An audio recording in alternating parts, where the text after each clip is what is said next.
सुनसान रात थी। घना कोहरा चारों ओर फैला हुआ था। हवा में एक अजीब सी नमी थी और पक्षियों की आवाजें भी कहीं खो गई थी। गांव चंदपुर के लोग इस समय अपने अपने घरों में दुबक कर बैठे थे, क्योंकि बाहर कुछ ऐसा था जिससे हर कोई डरता था। इस जंगल की दहशत दशकों से गांव वालों के दिलों में बसी हुई थी। कहते हैं कि जो भी इस जंगल में गया फिर कभी लौटकर नहीं आया। कुछ ने इसे सिर्फ एक अफवाह माना, लेकिन जिन लोगों ने अपनी आंखों से वहां कुछ अजीब देखा था, वे इसे सच मानते थे। गांव का सबसे बूढ़ा आदमी हर किसी को चेतावनी देता, बेटा, कालिक वन में जाना मौत को बुलावा देना है। वहां अंधेरे में कुछ छुपा हुआ है, कुछ ऐसा जो इंसान की कल्पना से भी परे है। पर कोई इस बात पर विश्वास नहीं करता, खासकर विक्रम और उसके दोस्त जो हमेशा रहस्यों को सुलझाने में दिलचस्पी रखते थे। यह सब बकवास है, विक्रम ने कहा। अगर कोई गया नहीं तो ये कैसे पता कि वहां कुछ है? उसके दोस्त सूरज ने हंसते हुए कहा। लेकिन सुमित्रा, विक्रम की बहन, इस पर यकीन करती थी। उसने एक रात जंगल से आती अजीब आवाजें सुनी थी, जैसे कोई बुदबुदा रहा हो या कोई छाया अंधेरे में धीरे धीरे चल रही हो। तुम लोग मत जाओ वहां, सुमित्रा ने चेतावनी दी। डरपोक मत बनो, विक्रम हंसा, पर सुमित्रा की आंखों में डर साफ झलक रहा था। आखिरकार जिज्ञासा के कारण विक्रम और उसके तीन दोस्त सूरज, रोहन और दीपक जंगल में जाने का फैसला करते हैं। रात का समय था। चंद्रमा आधा ढका हुआ था और अंधकार हर दिशा में पसरा था। जैसे ही उन्होंने जंगल में कदम रखा, ठंडी हवा के झोंके से उनके रोंगटे खड़े हो गए। पेड़ों की डालियां अजीब ढंग से हिल रही थीं, जैसे कोई उन पर नजरें गड़ाए हो। कहीं से कोई सरसराने की आवाज आ रही है, रोहन ने फुसफुसाकर कहा। और फिर अचानक एक खौफनाक चीख गूंज उठी। जंगल की हवा में एक सड़ांध सी थी, जैसे किसी चीज की मौत के बाद उसकी बदबू फैल गई हो। जैसे ही विक्रम और उसके दोस्त जंगल में आगे बढ़े, उन्हें एहसास हुआ कि यहाँ की नमी सामान्य नहीं थी। ये गाढ़ी, चिपचिपी और किसी अनजाने खतरे से भरी हुई थी। चारों ओर पेड़ों की टेढ़ी मेढ़ी शाखाएं किसी कंकाल की उंगलियों की तरह फैली थी और उनके पीछे अंधकार इस तरह पसरा था जैसे कोई छुपकर घूर रहा हो। दीपक ने टॉर्च चलाने की कोशिश की, लेकिन रोशनी बार बार टिमटिमा रही थी, जैसे कोई अनदेखी शक्ति उसे बंद करना चाह रही हो। तभी हवा में एक धीमी बुदबुदाहट सुनाई देने लगी। वापस जाओ, मर जाओगे। आवाज इतनी धीमी थी कि वे सोच भी नहीं पाए कि ये उनके कानों का भ्रम था या सचमुच किसी ने कहा था। ये किसकी आवाज थी? सूरज का गला सूख गया। विक्रम ने इशारे से सबको शांत रहने को कहा, लेकिन तभी पास की झाड़ियों में कुछ हिला। तेज सरसराहट और सूखी पत्तियों के चरमराने की आवाज ने सबका खून जमा दिया। रोहन ने डरते डरते टॉर्च की रोशनी उस ओर घुमाई और वहां जो दिखा उसने उनकी सांसें रोक दी। वो भयानक चीज सामने की झाड़ी में कुछ बैठा हुआ था। एक हड्डियों का बना हुआ अजीब सा जीव, जिसकी आंखें कोयले की तरह जल रही थीं। उसकी गर्दन मानो उलटी मुड़ी हुई थी और उसके हाथों में कुछ हिल रहा था। एक इंसानी सिर। भागो, दीपक चीख पड़ा। लेकिन तभी वह भयानक प्राणी जमीन पर रेंगता हुआ उनकी ओर बढ़ने लगा। उसकी हड्डियां खड़खड़ा रही थीं और उसके मुंह से काले रंग की गाढ़ी लार टपक रही थी। जमीन से उठता गाढ़ा धुआं उनके पैरों से लिपटने लगा। उस धुएं में सड़ते मांस की बू थी और उनके कानों में किसी के कराहने की आवाज गूंजने लगी। विक्रम और उसके दोस्त उल्टे पांव भागे, लेकिन जंगल का रास्ता कहीं गायब हो चुका था। पेड़ आपस में इस तरह मिल गए थे जैसे वे खुद उन्हें यहां कैद करने के लिए जिंदा हो उठे हों। हम फंस गए हैं, रोहन हाफते हुए बोला। चीखों से भरी रात। तभी जंगल में हर दिशा से धीमी धीमी रुदन और चीखों की आवाजें आने लगीं, जैसे वहां हजारों लोग दर्द से तड़प रहे हों। ये जगह जिंदा है, विक्रम के होंठ कांप उठे। और तभी पेड़ों के बीच से एक भूतिया साया निकला, लंबा, काला और बिना चेहरे का। उसकी जगह दो चमकती हुई लाल आंखें थीं। वह हवा में तैरता हुआ उनकी ओर, तुम यहां नहीं बचोगे। उसकी आवाज किसी के खून में भी जमावट ला सकती थी। और फिर एक जबरदस्त चीख गूंजी। जंगल में घना अंधकार पसर चुका था। हवा अब और भी ठंडी हो गई थी, इतनी कि उनकी हड्डियों तक जमने लगी। चारों ओर से कराहने, हंसने और फुसफुसाने की अजीबोगरीब आवाजें आने लगीं। विक्रम और उसके दोस्त हांफते हुए पीछे हटने लगे, लेकिन उनके कदम जमीन में धंस रहे थे। गाद जैसी काली मिट्टी उनके पैरों को जकड़ रही थी, मानो कोई उन्हें नीचे खींच रहा हो। कोई हमें खींच रहा है, दीपक चिल्लाया। वो काला साया अब और करीब आ चुका था। उसकी आंखों से आग की तरह लाल रोशनी निकल रही थी। और तभी उसकी शक्ल बदलने लगी। अब वह इंसानी आकृति में था, पर बिना चेहरे के। अचानक उसकी बिना चेहरे की खाल पर कुछ उभरने लगा। एक चेहरा, फिर दूसरा, फिर तीसरा। सूरज का चेहरा सफेद पड़ गया। ये सब इंसानों के चेहरे हैं। हाँ, वो साया उन लोगों के चेहरे पहन रहा था जो कभी जंगल में गुम हो गए थे। फिर वह धीमी पर गूंजती हुई आवाज में बोला, तुम भी उन्हीं में से एक बनने वाले हो। इतना कहते ही एक ठंडा, सड़ा गला हाथ विक्रम की गर्दन पर आ पड़ा। बचाओ! उसने चीखने की कोशिश की, लेकिन उसकी आवाज गले में ही घुट गई। रोहन और सूरज ने उसे खींचा, लेकिन तब तक विक्रम की आंखें सफेद पड़ चुकी थी, मानो उसकी आत्मा किसी और के हाथों में जा चुकी हो। विक्रम अब वही नहीं था। तभी विक्रम की गर्दन एक झटके में वह एशिनगेज मुड़ गई। उसकी आंखों में गाढ़ा काला धुआं भर चुका था। उसके होठों पर अजीब सी मुस्कान थी। अब मैं तुम्हें छोड़ने वाला नहीं। विक्रम की वही आवाज थी, पर उसका लहजा अजनबी था, जैसे उसमें अब कोई और घुस चुका था, कोई प्राचीन बुरी आत्मा। सूरज, रोहन और दीपक का खून जम गया। उसके कदम जमीन पर नहीं पड़ रहे थे, वह हवा में तैर रहा था। यह अब विक्रम नहीं रहा, रोहन कांपते हुए बोला। और तभी जंगल में एक औरत की खौफनाक चीख गूंजी। वो कौन थी? झाड़ियों के पीछे से एक भयानक आकृति उभरी। एक औरत, पर उसकी आंखों की जगह दो काले गड्ढे थे। उसका चेहरा ऐसा लग रहा था जैसे किसी ने उसे जबरदस्ती फाड़ दिया हो। वह कांपते हुए बुदबुदा रही थी, यहां से चले जाओ या तुम्हारा भी यही हाल होगा।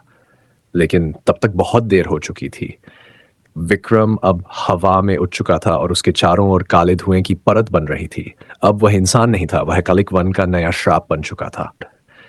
जंगल अब पूरी तरह जाग चुका था। पेड़ हिल नहीं रहे थे, बल्कि धीरे धीरे सांस ले रहे थे। ठंडी हवा नहीं, बल्कि किसी के कराहने की गूंज चारों ओर थी। विक्रम अब इंसान नहीं था। उसके शरीर से काला धुआं उठ रहा था और उसकी आंखों में भयानक चमक थी। उसका चेहरा अब एक अजीब सी मुस्कान में टेढ़ा हो चुका था, मौत की मुस्कान। सूरज और रोहन उल्टे पैर भागने लगे, लेकिन हर तरफ से सूखी हड्डियों की चमड़ाहट सुनाई दे रही थी। तुम बच नहीं सकते। विक्रम की आवाज अब गूंज बन चुकी थी। तभी झाड़ियों से कुछ सरकता हुआ निकला, एक अधजला इंसानी कंकाल जिसके ऊपर अभी जली हुई खाल के टुकड़े लटक रहे थे। उसकी खाली आंखों से धुआं निकल रहा था। दीपक की चीख निकल गई, लेकिन अगले ही पल इसके एक ठंडा हाथ आ पड़ा। शिकार की शुरुआत दीपक को किसी अदृश्य ताकत ने ऊपर उठा लिया। उसकी आंखें फटी रह गई जब उसने देखा कि विक्रम का चेहरा धीरे धीरे बदल रहा था।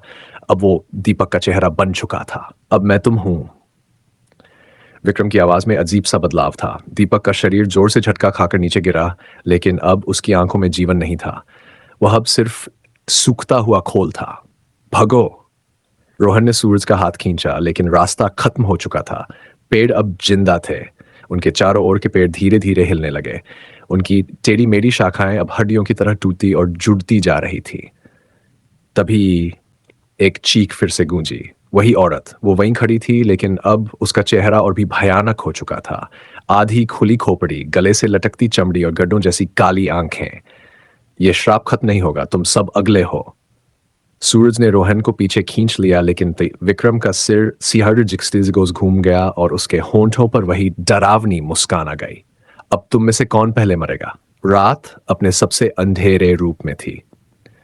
जंगल अब एक पागल भूता दुनिया में बदल चुका था। हवा में सड़ते मांस की बदबू भर गई थी और हर तरफ अदृश्य आंखें उन्हें घूरे। अब तुम बच नहीं सकते। विक्रम, जो इंसान नहीं था, उनकी ओर बढ़ रहा था। उसकी आंखों से काला धुआं निकल रहा था और उसके मुंह से अजीब अराजक हंसी गूंज रही थी। सूरज और रोहन का दिल जोर जोर से धड़क रहा था। भगवान के लिए हमें जाने दो। विक्रम की मुस्कान और भी चौड़ी हो गई। भगवान, उसकी आवाज अब गहरी और कई आवाजों से भरी हुई थी। यहां भगवान नहीं आते, यहां सिर्फ वे रहते हैं जिनका नाम लेना भी पाप है। तभी जमीन कांपने लगी। भूल से यहां आना अलग बात है, पर अब तुम जिंदा नहीं जाओगे। कहीं दूर से कई भूतिया आवाजें एक साथ गूंजने लगीं। तुम अब हमारे हो। और फिर जमीन से सड़ चुके विकृत हाथ निकलने लगे। हजारों हाथ। ये उन्हीं लोगों के थे जो पहले इस जंगल में गुम हो चुके थे। उनकी टूटी फूटी उंगलियां सूरज और रोहन के पैरों को पकड़ने लगीं। नहीं, रोहन चीख पड़ा, लेकिन कोई उसे सुनने वाला नहीं था। सब कुछ काला पड़ गया। एक झटके में चारों ओर भयानक अंधेरा छा गया। सूरज और रोहन ने महसूस किया कि उनके शरीर किसी अनदेखी ताकत द्वारा ऊपर खींचे जा रहे थे। तभी उनके सामने फिर वही औरत प्रकट हुई, अब पूरी तरह सड़ी गली, बिना आंखों की और खून से लथपथ। श्राप तोड़ना है? वह बुदबुदाई। सूरज कांपते हुए बोला, कैसे? औरत की आंखों की जगह अब खाली गड्ढों से काला खून बहने लगा। किसी एक को मरना होगा और दूसरा बच सकता है। दोस्त या मौत? सूरज और रोहन ने एक दूसरे को देखा। क्या वे एक दूसरे को मार सकते थे, या दोनों इस श्राप के अगले शिकार बनने वाले थे? अंधेरा मौत ही आठ की। सूरज और रोहन के दिल जोर जोर से धड़क रहे। जिनमें से तुम में से एक को मरना होगा, एक दूसरे न मरना होगा। वो तथा खून से लाभत और आंखों के बिना थी, उन्हें देख रही थी। जल्दी करो या कालिक वन तुम दोनों को निगल जाएगा। सूरज और रोहन एक दूसरे को घूरने लगे। क्या वे एक दूसरे की जान ले सकते थे? तभी विक्रम ने जोर से ठहाका लगाया, कोई जरूरत नहीं, मैं खुद ही फैसला कर दूंगा। एक शिकार चुना गया। अचानक हवा में भयानक चीखें गूंज उठीं। विक्रम ने अपनी मुंह फाड़कर उसे गजब के आकार में बड़ा कर लिया, जैसे कोई नरक का राक्षस, और रोहन हवा में उठ गया। नहीं, सूरज चिल्लाया, लेकिन अब कुछ नहीं हो सकता था। रोहन का शरीर जोर से ऐंठने लगा, उसकी हड्डियां खड़खड़ाने लगीं और फिर उसकी आंखों में अंधेरा भर गया। अब रोहन नहीं था, अब वह भी कालिक वन का हिस्सा बन चुका था। अब सिर्फ एक बचा है। सूरज कांपते हुए पीछे हटा। वह जानता था कि उसकी बारी अब कभी भी आ सकती है, और तभी वो औरत उसके सामने आ खड़ी हुई। भाग जाओ, पर याद रखना, तुम कभी भी इस जंगल से बाहर नहीं निकल पाओगे। अचानक सूरज के चारों ओर धुआं भर गया। जब धुआं हटा, वह गांव के बाहर पड़ा हुआ था। लेकिन क्या सच में बच पाया? सूरज ने अपने हाथ देखे। उसकी हथेलियां काली पड़ रही थी, मानो कालिक वन का श्राप अभी भी उसमें था। वह चीखने लगा, लेकिन कोई सच में बच गया, या जंगल उसे हमेशा के लिए अपने साथ ले गया? सच जो रूह कंपा देगा। सूरज गांव के बाहर पड़ा था, लेकिन कुछ अजीब था। हवा ठहरी हुई थी, चारों ओर सन्नाटा था, और उसका शरीर धीरे धीरे ठंडा पड़ रहा था। उसने कांपते हुए अपनी हथेलियों को देखा। वे काले हो चुके थे, जैसे उन पर कालिक वन की छाया अब भी थी। क्या क्या मैं सच में बच गया? लेकिन तभी गांव से कोई भी बाहर नहीं आया। गांव नहीं था। सूरज ने जैसे ही गांव की ओर कदम बढ़ाया, उसका दिल दहल उठा। गांव वहां था ही नहीं। जहां उसका गांव हुआ करता था, वहां अब बस चलते हुए खंडहर, टूटी फूटी झोपड़ियां और सूखी लाशों के ढांचे बिखरे पड़े थे। ये सब क्या हुआ? सूरज की सांसें तेज हो गईं। उसके अपने घर की जगह सिर्फ राख बची थी। तभी पीछे से एक आवाज आई, एक घसीटने वाली आवाज। उसने धीरे धीरे मुड़कर देखा। वह औरत, आंखों के बिना, खून से सनी, शरीर आधा जला हुआ, धीरे धीरे उसकी ओर बढ़ रही थी। मैंने कहा था ना, तुम इस जंगल से कभी बाहर नहीं निकल सकते। सूरज कांप उठा। उसने भागने की कोशिश की, लेकिन उसके पैर जड़ हो चुके थे। और तब उसने आईने में खुद को देखा, सच जिसने उसकी रूह तक जला दी। आईने में कोई इंसान नहीं था। आईने में खड़ा था विक्रम। मैं खुद विक्रम बन चुका हूं। और तभी सूरज की जोरदार चीख गूंजी। जंगल ने उसे भी निगल लिया। कालिक वन का अभिशाप कभी खत्म नहीं होता। अब सूरज वही बन चुका था जिससे वह भाग रहा था, कालिक वन का नया शापित आत्मा। जंगल अब भी वही था, शाप अब भी वही था, और अगला शिकार अब भी इंतजार में था।